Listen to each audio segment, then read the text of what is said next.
Marhay na aga mga aki, yaon na naman ako para sa saro na naman na leksyon sa Araling Panlipunan para naman po ni sa Module 5. Ini po tungkol sa mga proyekto na nagpapauswag kan komunidad. Pwede na po nindong kaanon ang sa indong mga modules para po makasabay kamo habang ako nag-discuss po kan sa tuyang leksyon. Po nang tapuan sa tuyang leksyon, babasahon ko po digdi kung ano ang sa tuyang target. So, iniyo po ang sa tuyang target sa module na ini. Sa module na ini po, inaasahan ang mga eskwela na makapagtaunin inisyatibo saka proyekto kan komunidad na nagbubusol kan lehitimong pagkabisto kan komunidad. Iyan po ang sa tuyang target sa module 5. Punang tapuligdi sa aramon ta. Ini po importanteng maaraman sa kamaintindihan mo ang kahulugan kan proyekto. Ano po kaya ang buot sabihon kang proyekto? Sa English po, project. Siguro aram naman po ninyo may hint na kamo kung ano ang buot sabihon kang proyekto o project. Ini po kaipuhan na bistuhon ang mga proyekto sa komunidad na nagpapauswag sa kanagbubusol sa pagkakabisto digdi. Ano po ang mga proyekto? Iniyo po ang mga inisyatibo, mga plano po sa kagibuhon sa imong eskwelahan o barangay na dapat isagibo tanganing mapauswag sa kamakatabang sa sarong komunidad. Halimbawa sa satuyang eskwelahan. Sa eskwelahan ta nagkaigwa po kitang proyekto or project tungkol sa Project Watch. Kung natatandaan po nindo o nare-remember po nindo, naaalala nindo, bago po nag-lockdown, nagkaigwa po kita ng proyekto about sa Project Watch. Ano po ining buot sa kang Project Watch? Ini po tungkol sa honesty and timeliness. Ano po? Honesty, pagiging honesto. Nagkaigwa pa nga ni po kita ni Honesto Store na kung saan po ini yung Honesto Store sa pong tindahan na mayong nagbabantay ning tindera.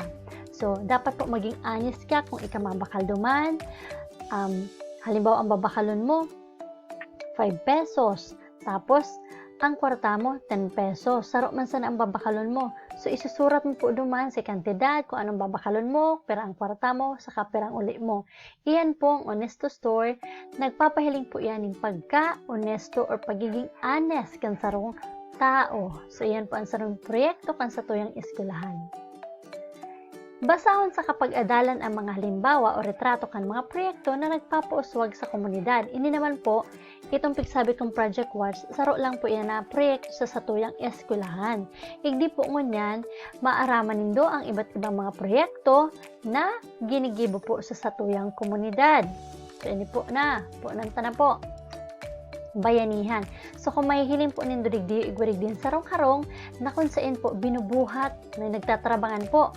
So, ini po saro po niyong ugali ni mga Pilipino na nagpapahiling po nin pagtatrabangan. Tama. Iniyo po pagkakasararo sa kapagdadamayan. Kaya ito pong mga inot na panahon, pag naglilipat po ng harong, pigbuburuhat po ang mga harong. Ang mga harong po kaya ito, bako pa man mga konkreto or mga sementado na arog na po ngunyan. So, arog po kayo sa litrato, nahihiling po nindo dyan, pigtuturungan po ka mga tao, ini yung harong ta ililipat po sa ibang lugar. So, arog po kayo, naapod po kayan, bayanihan. Ikaw pa man po ngunya na bayanihan, makulang po sa pagbuhat ng harong. Halimbawa po, malipat man ng harong man, pero po, nagtatarabangan, arayos po ang mga gamit, sinasakay na po sa sasakyan. Dahil na po binubuhat ang harong. So, iyan po, pagtatarabangan po iyan sa pagkakasararo sa kapagdadamayan. Saro pa po itong pag nagrarabos. Ano po, sa sarong eskwelahan.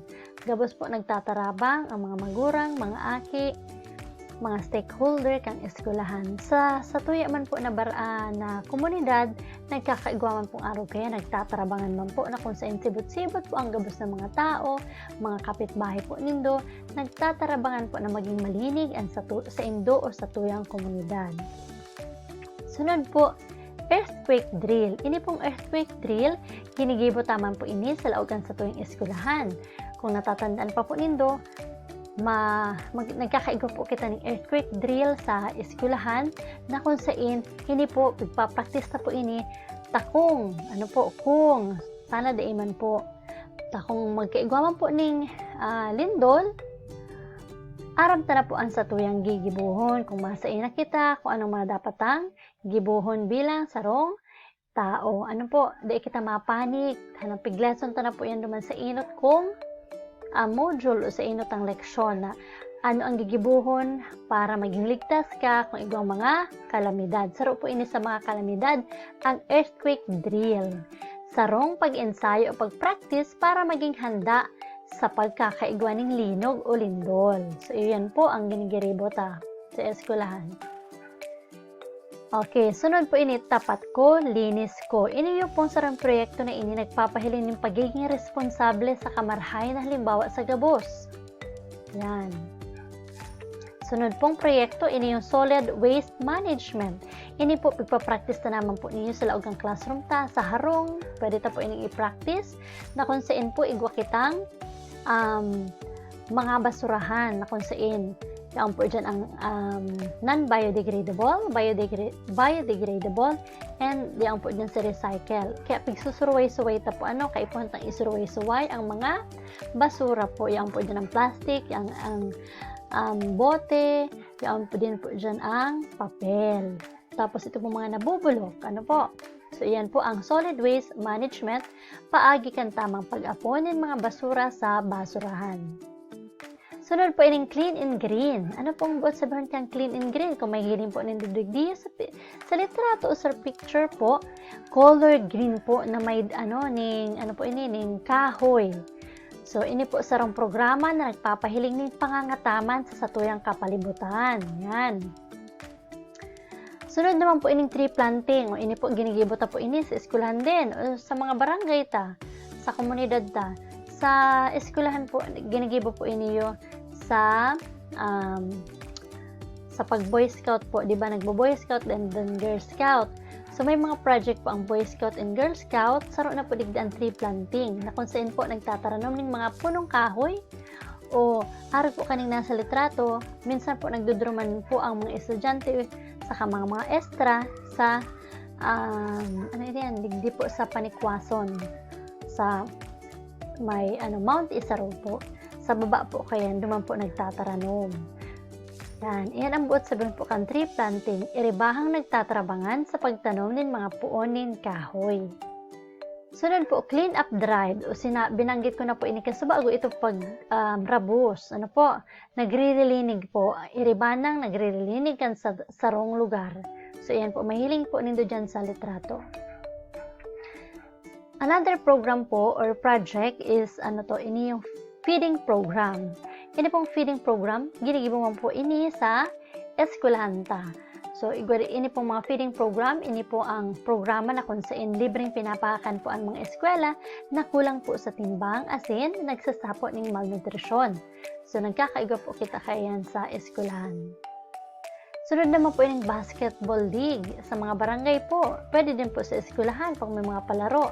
Sarong programa kung saan hinuhubog ang pisikal na katangian kan aki sa paagi nin kawat. Hinuhubog man digdi ang pagiging disiplinado kan sarong parakawat. So ayan, pagbabasketball, sisi po sa indo ang totoo digdi magbasketball. Tama, si mga lalaki aram ko matibay or tatao sa inda magbasketball. Yan. Pwede rin sa mga babae, may pakawat din na mga babae nagbasketball, bako lang po mga lalaki. Okay, sunod din po, Nutrition Month o ini po bigsarong selebrasyon tanganing maingganyo ang mga eskwela na magkakanin masustansyang pagkakan. Kung nare-remember pa po nindo, kang Mayo pa pong pandemic, nagkakaigo po kita kaning Nutrition Month na kung saan pagsiselebral ta ini, celebral, sa eskwelahan kada July, Hulyo. Na kung saan nagkakagawa pa kita ang culminating activity na nagpinapadara po kamo, nagdadara kamo ng mga prutas, mga gulay, pagdi-display, igwa man po minsan na may contest na pagarayunan po ng sulot, ng mga, mga prutas, ginigibo po ng sarong bado, o pagarayunan po ng, ang apod po dyan, costume. Ano po? Costume na kung saan minsan ang bado po. Yaon din itong grapes, mansanas, may orange. So, araw po kayan ang Nutrition Month. Pigtutukdo po digdiyo ang pagkakaning masustansyang kakanon. Okay. Ini po sunod, Drug Awareness Campaign tungkol naman po sa mga drugs. Sarong programa po para makaiwas ang mga mamamanwaan sa pagkakakulong sa droga or pagkakalulong. Sa teacher, pagkakalulong sa droga. So, yan po ang buot sabihin kan Drug Awareness Campaign. Sunod naman po ining bakuna sa mga bata or bakuna sa mga aki. Sarong programa kan gobyerno para maging makusog sa kaprotektado ang mga aki sa mga malubhang helan. So, iyan po ang bakuna sa mga aki or bata. Sunod po ini yung fun run. Ini pong fun run, kung kaya ito pong last year po ata yun, last year pa, pero may po kita nagpa-fun run sa satuyang eskwelahan. Kada may okasyon, fun run. Ano po? So, ini po ang kompetisyon na nagtataon ng kaugmahan sa mga tao sa pagdalagan para makatipon ng kwarta o pondo na itatabang o itatao sa sarong organisasyon o nangangaipo. So, yan po ang buot sabihin kang fun run. So, maugmo po ining fun run. Kaya ito po, nag-fun run kami sa eskwelahan na kung saan nag-igo pong color, ano yan, may color po, tapos nakalaag po siya sa gun, ano po, sa badil. Nakawatan lang po, ano po. Then, nagbabaradilan po ng color or may color, ano yan, color fun run na inaapod. Naka-white po, nakasurulot ng white t-shirt, tapos po, nagbabaradilan po na, tapos, ang color white pong t-shirt, may iba-iba na pong mga color, dahil po duman sa color na yaon po duman sa badil. So, maugmahon po siya. Okay, sunod po ini yung livelihood program. Ini po sarong programa kan gobyerno na nagtatabang sa mga tao para magkaigwan ng libreng trabaho sa kakabuhayan. So, ini po ang livelihood program. So, iyan po, makikiling po nindo dyan na tinatabangan po ninda ang mga tao na magkaigwa po ng libreng trabaho.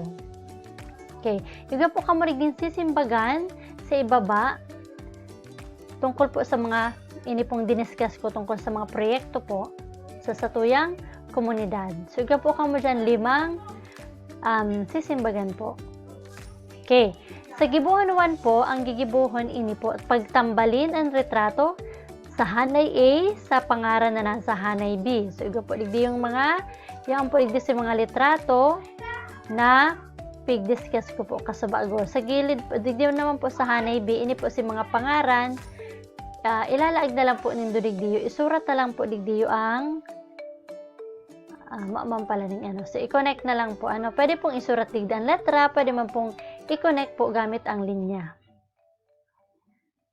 Okay po. Sunod naman po sa gibuhon 2, bilugan ang mga jumbled words sa tabang kan retrato. So, ini po, may makakatabang po ining retrato na yaon digdi para maaraman po nindo kung ano ang tataramon. So, yan. Nakabaralan ko po yung mga letra na yan. Ilalag po nindo digdi ang tamang simbag. Okay. Sa letter C po, tukuyin kung anong proyekto sa komunidad ang nasa retrato. Piliun sa laog ng kahon ang tamang pangaran sa kaisurat sapat lang. So, rigdi po kamo mapili. Yaon po digdi ang feeding program, bakuna sa mga aki, livelihood program, fun run, kampanya laban sa droga. So, ini po ang mga litrato dyan. Hahanapon lang po nindo digdiyo ang simbag. Ilalag po dyan. Okay. Para naman po sa sunod, ini po giromdomon. Okay, ang proyekto iyo ang mga panukala, gibuhon, programa sa kaplano na dapat gibuhon kan kada saro. Ini ang dahilan para umuswag sa kamaging progresibo ang sarong lugar. Ang kada proyekto na ginigibo may importanteng tabang para sa pag-uswag kan sarong komunidad. So, iyan po ang mga dapat tandaan. Ini po gamiton ang mga nanodan. Ini po itao ang pangaran kan kada proyekto na ipinapailin sa litrato. So, dyan po, hilingon po nito dyan, dan isusurat po ang mga pangaran kaiyan. Okay, so kulon ang nanodan. So, sa digdip po, isusurat nindo sapat lang ang mga proyekto na tinutukoy sa pangusap. Sige po kamong 5, gigibuhon dyan. Digdi naman po sa dagdag na gibuhon, madrawing po kamo ring tulong proyekto kan komunidad po na nagpapauswag digdi, tapos po magsurat nin 2 o 3 pangusap tungkol sa tig-drawing mong proyekto.